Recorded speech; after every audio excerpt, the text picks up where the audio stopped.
Boa noite, gente. Tudo bom? Hoje nós vamos apresentar um podcast sobre o nosso trabalho de PEI, Prática de Extensão Interdisciplinar. Meu nome é João, sou estudante de Medicina Veterinária do sexto período da Faculdade Multivix de Vila Velha.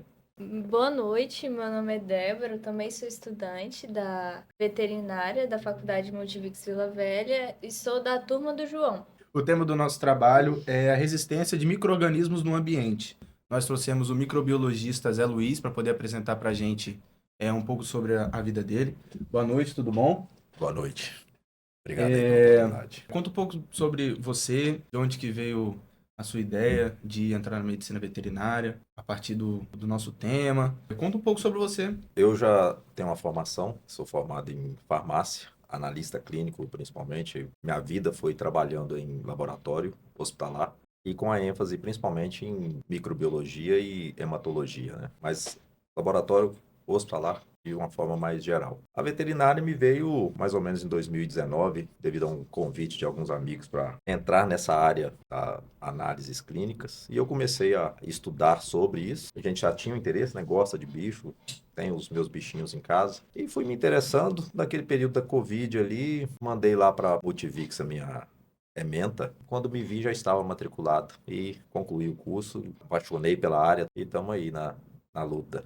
Nós gostaríamos de fazer algumas perguntas para você sobre esse nosso tema. Débora, você queria começar com alguma pergunta? Você quer que eu Sim. comece? Pode começar. Como ocorre a resistência bacteriana?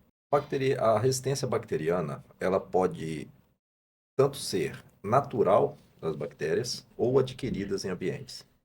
Isso é um mecanismo de defesa que a bactéria está programada para receber. Há bactérias que naturalmente não têm resistências, e o ambiente, ao ser exposta a alguma adversidade, ela vai adquirir resistência àquele processo.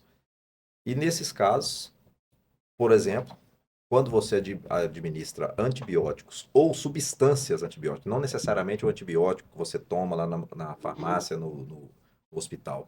No ambiente, há moléculas, há substâncias antibióticas ali. Então, as bactérias elas vão adquirindo resistência no ambiente. E seleciona-se, nesses casos, também as bactérias que têm as resistências intrínsecas, aquelas que já nascem, digamos assim, já nascem resistentes. Elas já estão prontas ao combate. Como que isso acontece? Por seleção natural. É uma Ai, seleção que natural. legal. Se o ambiente é agressivo a um grupo de bactérias, vai aparecer um grupo que é resistente. Isso é da natureza. Uhum. Entendeu? Então, se um ambiente, por exemplo, vou dar um exemplo para vocês, principalmente que vocês estão em contato lá com marinhos, por exemplo. Se um animal, se uma bactéria, ela for sensível ao sal, você concorda que ela não vai crescer lá na água do mar. Porém, vai ter bactérias que são resistentes àquele sal. Uhum. Então, isso já foi uma seleção. Tá? Inclusive, a gente usa esses métodos para as identificações, tá? Para você conseguir identificar uma coisa da outra. N substâncias lá que você colocou no ambiente, um detergente. O detergente mata um monte de bactéria, mas vai Uhum. ter alguma bactéria que é resistente àquele detergente. Vai crescer no seu sabão, entendeu? Vai crescer na sua bucha de casa, entendeu? O sabão, teoricamente, era para limpar, mas vai ter alguma bactéria que consegue crescer naquele ambiente. Tem bactéria que cresce em aerosol, por exemplo. Uhum. Então, quando você pega alguns tipos de bactérias relacionadas a esse tipo de material, a gente até sabe mais ou menos que tipo de bactéria é. Elas aparecem geralmente naquele ambiente ali. Por quê? As outras não crescem. Se não tem ninguém para competir, ela consegue se desenvolver. É uma questão da seleção natural mesmo. E aí tem uma pergunta que eu gostaria muito de fazer, que é como o uso inadequado do antibiótico contribui para a resistência bacteriana, já que a galera usa indiscriminadamente. Indiscriminadamente. Como eu citei lá na descoberta da penicilina, como viram que aquilo salvava, o pessoal passou a usar a penicilina até para dor de cabeça, que virou um remédio curava, né? Então, esse uso inadequado, que você está perguntando a respeito, por exemplo, de tempo de tratamento, que seja quantos dias, de quanto em quantas horas, está relacionado a biodisponibilidade dessa medicação, está relacionado ao tempo de ação. Então, Quando o uso ele é feito fora desses parâmetros, você não consegue adquirir uma concentração inibitória mínima. Você não consegue atingir uma concentração plasmática ideal para que aquilo combata aquela bactéria. Há antibióticos que são tempo dependentes e antibióticos que são concentração dependente. O que é isso? Tempo dependente é o antibiótico que ele tem que se manter acima dessa concentração por um tempo. O concentração dependente, ele tem que ir quanto mais alto acima dessa concentração, melhor. Quando ele é tempo dependente, ele tem que ser dado de tanto em tantas horas, de acordo com o seu tempo de meia-vida, para que essa concentração se mantenha sempre alta. Então, se o antibiótico é para ser dado de 8 em 8 horas, eu dou ele de 12 em 12 ou 24 em 24, sem ajustar uma dose, eu já estou fazendo errado, que eu estou mantendo dose abaixo da mínima necessária para eliminar essa bactéria. Fazendo isso, eu mato algumas bactérias. O paciente tem melhora clínica inicial, porém, isso não vai continuar. Ele vai voltar e as bactérias que sobram, aquele antibiótico provavelmente já não vai servir. Ali, exatamente, perde função. Tá? Então, isso tudo tem que ser observado, tem que ser estudado. Se é prescrito, se a indústria farmacêutica já colocou lá que é para ser dado de 8 em 8 horas, 12 em 12, no máximo lá, não é para ser dado de 24 em 24. Há alguns ajustes feitos, o pessoal coloca de 24, porém você tem que dar uma dose muito alta. Se ele é tempo dependente, a dose muito alta não é importante, não é interessante, na verdade. Porque você vai ter que subir a dose lá em cima para voltar, a hora que chegar antes do mínimo, você já tem que dar outra. Então, o ideal é dar de 8 em 8, que ela sobe, antes de descer, que já está outra dose chegando. É a lógica para qualquer medicação. É baseado no tempo de meia-vida dele. Então, é isso aí. Se não atingiu concentrações adequadas, você está proporcionando, aumentando a probabilidade de seleção de bactérias multiresistentes. Gente, vocês puderam ver aí que a gente fez um cortezinho. Uma das integrantes aqui do nosso grupo que veio para participar da gravação hoje quis participar internamente da gravação, veio aqui para a mesa. Essa é a Estela. Se apresenta, Estela, por favor. Boa noite, gente. Meu nome é Estela. Eu sou estudante de medicina veterinária, também de sexto período, juntamente com o João e com a Débora. E a conversa está extremamente interessante, então resolvi me juntar. E eu já queria começar perguntando como que a genética bacteriana pode ajudar a entender a resistência que as bactérias criam. Tudo tem a ver com essa questão genética mesmo, né? As bactérias, como nós, as bactérias do mesmo grupo, elas têm diferenças genéticas entre elas, tá? Digamos que num mesmo grupo, a maioria é o mesmo, tem o mesmo perfil.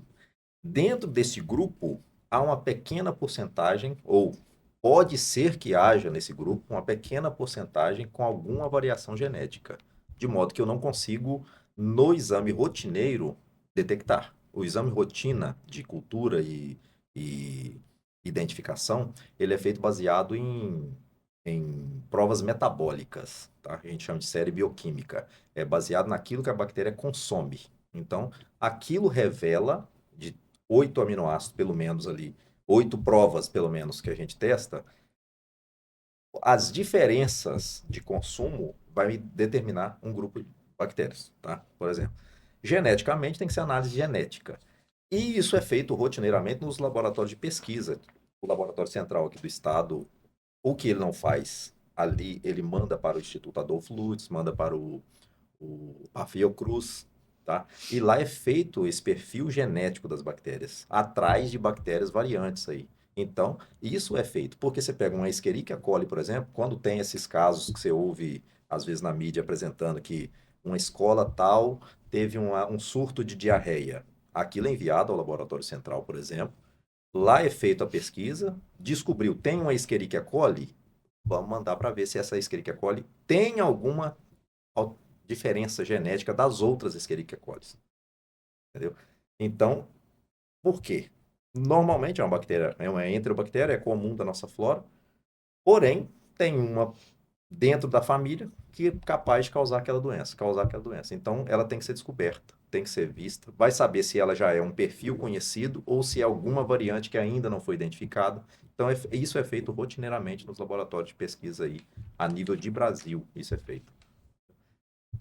E aí se identifica qual é o gene de resistência presente. Eu consigo, nas minhas análises rotineiras, deduzir os perfis de acordo com as resistências bacterianas. Eu posso falar que é uma carbapenemase, eu posso falar que é uma beta-lactamase, mas eu não consigo dizer qual beta-lactamase, não consigo dizer qual carbapenemase. Para isso, há testes para isso, que podem ser testes mesmo de imunocromatografia. Aí, no último, mais perfeito deles, padrão ouro, são os perfis genéticos mesmo das bactérias. Entendi. Tem uma pergunta muito interessante aqui, que seria qual é o papel da pesquisa e desenvolvimento na luta contra a resistência bacteriana? É o caso, né? A criação essa tentativa de criar novos tratamentos, que é mais complicado, como eu falei, praticamente você não tem novidade, você tem melhorias no que já tem, praticamente não se cria antibióticos novos há tempos. E a pesquisa, principalmente na parte de cuidados. Antever, né? Você prever Prevenção. isso. Você prever os possíveis danos e fazer prevenção. Se vai fazer cirurgia, se fazer asepsia bem feita, isso é muito importante. Fazer a asepsia do local é bem feita. O centro cirúrgico ser adequado para isso, né? Você fazer a asepsia dos locais, das ferramentas que está ali, ter todo o cuidado do mundo. Porque quando você abre o animal, você tirou o órgão de dentro dele. Você fez a asepsia adequada, correto? Suponhamos que você fez a asepsia adequada ali. Porém, quando você tira lá, vai fazer uma piometra da vida ou você vai fazer uma castração, você tira as alças intestinais para fora. Quando você apoia sobre a pele do paciente, apesar de você ter feito a asepsia, você não garante retirada de 100% do que está aqui. Entendeu? São pequeninos cuidados que você fazendo, você evita. Então, quando eu encosto isso aqui, e principalmente eu demorei, Já era. porque bactérias crescem muito depressa, é exponencial, tá? É exponencial. Uma Escherichia coli a cada 20 minutos ela duplica, tá? E eu vejo isso na prática. Você semeia de manhã, dá 11 horas da manhã, eu já tenho bactérias, já consigo ver quem é que está ali. Então, você encostou lá, demorando. Quando você voltou aqui lá para dentro, você está pondo meio de cultura, tá? Meio de cultura. A chance de desenvolver, e se a sua sepsia foi mal feita? Se ela Tem esse foi bem ponto feita, também. você tem risco. Se ela foi mal feita, você Aí tem você tem um risco certeza. maior Você ainda. poderia citar, assim, o que seria uma asepsia bem feita? Asepsia feita com os degermantes corretos, né? Por exemplo, clorhexidina, hoje em dia é o que mais usa e usa clorhexidina. Antes, você fazer asepsia mesmo lavando, você lava antes, bem, com fricção, tá? Deixa agir, um detalhe, que às vezes se faz asepsia com clorhexidina, faz ali, e como se estivesse fazendo com álcool normal ali, fez, e lava, acabou. Não. Clorhexidina você tem que deixar agir. Você põe lá, faz aquele ensaboado, né? Deixa ele parado um tempinho, ou fique repetindo várias vezes esse procedimento. Lavou, beleza. Agora vem com clorhexidina alcoólica, faz de novo, deixa agir, secar por si só. É uma bem feita. Porém, isso não garante, nunca vai garantir que você tira 100%. Não garante, porque para você tirar bactérias todinha da pele, isso está formando uma camada aqui de proteção para você que está aderida à sua pele. Você não garante que isso tira, não garante que mata todas, beleza? Inclusive, voltando até lá no início, inclusive há bactérias que são resistentes a essas coisas, né? Elas adquirem resistência a isso, entendeu? Então, mas é a minoria. Os estafilococos que estão aqui estão justamente para te proteger desses patógenos, digamos, né? Essas bactérias patogênicas. Uhum. Né? Quando eu falo patógeno, eu estou dizendo que ela é patogênica. Mas esse que está me colonizando, ele está me protegendo dos patogênicos. Quando eu tenho lá os furúnculos da vida aí, os abscessos, às vezes é um normal meu que entrou por um folículo, mas pode ser um outro que ele é mais antigênico e causou ali um processo inflamatório. Se a gente retirar 100%, a gente pode estar nos prejudicando e Com também certeza. prejudicando os animais. Sim. Sim, com certeza. Não, mas nesse caso ali, se a gente conseguisse tirar 100%, para aquele Só pensando momento, meio alto assim. para aquele momento seria legal. Para aquele momento. Naquele momento. Até que seria legal ali. Mas eu em casa lá, ou seu animal em casa, que o animal piorou, você não vai conseguir fácil, né? Com um monte de pelo lá. Mas em casa, vamos dizer assim, aquele banho bem tomado, se esfregando muito, ele não é tão saudável assim. E hoje já existe, né? Fala nisso. Não é para você ficar raspando a sua pele lá e metendo sabonete antisséptico. Não, não é para isso. Você vai tirar a sua defesa. Mata Uhum. 99,9% não é dos o- germes. Então, aí você morre daqui a pouco, fez infecção. É isso, perdão, João. Pode falar. É isso que eu queria perguntar, se você poderia falar um pouco sobre os benefícios dessas bactérias na nossa microbiota. É de proteção. Nós temos a nossa flora residente, né? A que nos coloniza aí. E aí, para cada região do corpo, você tem um grupo de bactérias, né? Você pegar a pele, por exemplo, tem esses grãos positivos aí, os estafilococos. E se você for olhar, é interessante, nós humanos, tá? Em regiões do corpo, você tem espécies diferentes. Uhum. Espécies diferentes dos mesmos estafilococos, por exemplo. Quando você parte para o intestino, aí você tem uma bagunça de bactéria. É um monte de bactérias. Você tem grãos positivos, grãos negativos, anaeróbios, aeróbios e fungos. Você tem Que são necessários. são necessários. Estão ali para ajudar no seu metabolismo e isso é contado, inclusive, na biodisponibilidade de, por exemplo, antibióticos. Isso está sendo contado, a sua flora que está ali. Porque se não, quando você absorve, quando você ingere uma medicação ou alimento que seja, ele vai ser eliminado, parte dele vai ser pelo intestino, concorda? Sim. Bactérias que estão ali estão fazendo algum metabolismo. Isso Uhum. foi contado já. Se você eliminou isso ali, aquilo que teria que ser reabsorvido, não vai ser mais reabsorvido, porque você está tirando bactérias da frente, por exemplo. Tá? E o outro detalhe é, se esse tratamento é prolongado, por exemplo, a partir da hora que eu ingiro, ou mesmo que seja aplicação intravenosa, eu elimino a flora que é sensível. E sobra, que ali existe um equilíbrio. Aí sobra aquela que ela estaria tudo certo se ela tivesse no meio do grupo. Ela sozinha, ela te causa problema. Isso ocorre também, tá? Você tem infecções secundárias a tratamentos antibióticos, por exemplo. Para finalizar, eu gostaria de perguntar, você comentou sobre a criação de novos antibióticos, né? Então a gente entende que não se cria um antibiótico novo todo dia. Então, a criação de antibiótico não acompanha a resistência bacteriana. Eu queria entender quais são as perspectivas que a gente tem para o futuro para controlar essa resistência bacteriana, para evitar que daqui a alguns anos, né, as próximas gerações, a gente tenha praticamente a mesma quantidade de antibiótico e diversas bactérias multiresistentes. É cuidado. É a Prevenção. prevenção é que vai mudar isso aí. A prevenção em todos os aspectos. Porque hoje a prevenção ela é feita mais bem feita dentro dos hospitais humanos. Tá? Nas clínicas veterinárias, a coisa está sendo estudada. Existe um comitê nacional que controla, ou melhor, né, que orienta essa questão do uso de antibióticos. E a veterinária está entrando agora. Está entrando nesse comitê, fazendo parte. Lá nos Estados Unidos já faz parte, né? Chama o CLSI, já tem a divisão veterinária. Mas o BRK, acho que é o brasileiro, tá começando agora, assim, tá entrando junto. Porque muita coisa é feita baseado no que é usado em humano. A literatura é baseada na humana e é testada. Então está sendo feito agora.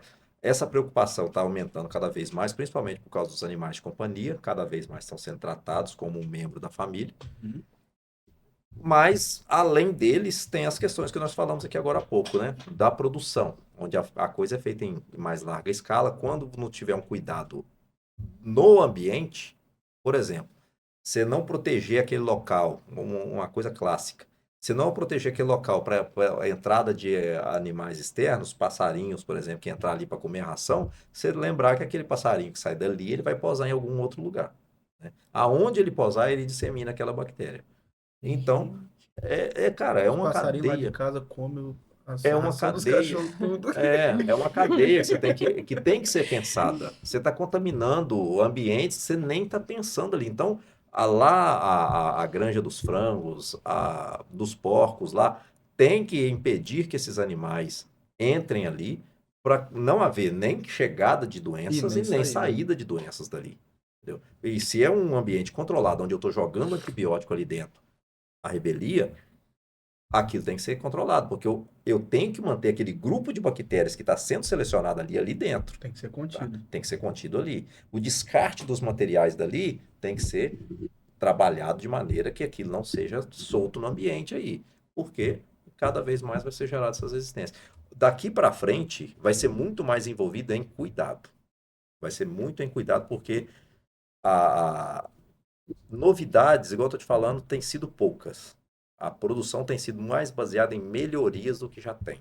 Quase tudo que é novidade hoje é algum grupo que já existe E acaba melhorado. sendo melhorado. Melhorado. Só que se a bactéria já aprendeu em um tipo de antibiótico, só falta mais um pouquinho para ela Para ela poder resistir exatamente ao melhoramento. ao melhoramento dela. E é assim que ocorre. É dessa maneira que ocorre, você vê isso acontecendo. Primeiro, geralmente, quando resiste a um do grupo, há alguns tipos de resistência, tá? Como eu disse para vocês. E não é só a beta-lactamase que acabou, nós ficamos nela. Alguns tipos de resistência, quando adquire a uma, praticamente você não pode contar com as outras. Você testa para ver, mas geralmente as outras do grupo já não, não tem aquela eficácia tão boa quanto se esperava. Aí. Perfeito. Professor, vocês têm alguma coisa a mais para perguntar para ele? Acho que já foi. Muitíssimo obrigado. Obrigado a vocês aí pela Foi oportunidade. muito Esclarecedor. Convite. Muito esclarecedor. muito esclarecedor. É um assunto muito importante para a nossa sociedade, não só da medicina veterinária, como a sociedade em geral, né? E, cara, abre a mente de qualquer pessoa e depois, né, quando for divulgado, eu acho que isso é um assunto que tem que ser falado mais em todos os locais, não só, como eu disse, na medicina veterinária, né? E é isso. Muito obrigado mesmo. Obrigado por ter aceitado o nosso convite. Estamos à Entendeu? disposição. Se vocês tiverem dúvidas, estamos aí à disposição para vocês. E Muitíssimo tá aberto a um obrigado. outro podcast também, né? Quem sabe? É. Quem Se sabe? você tiver interesse. É isso. Eu gostaria de agradecer também a Mídia Projetar, né, que ajudou a gente com espaço maravilhoso para fazer esse podcast Isso aí. maravilhoso também. É isso.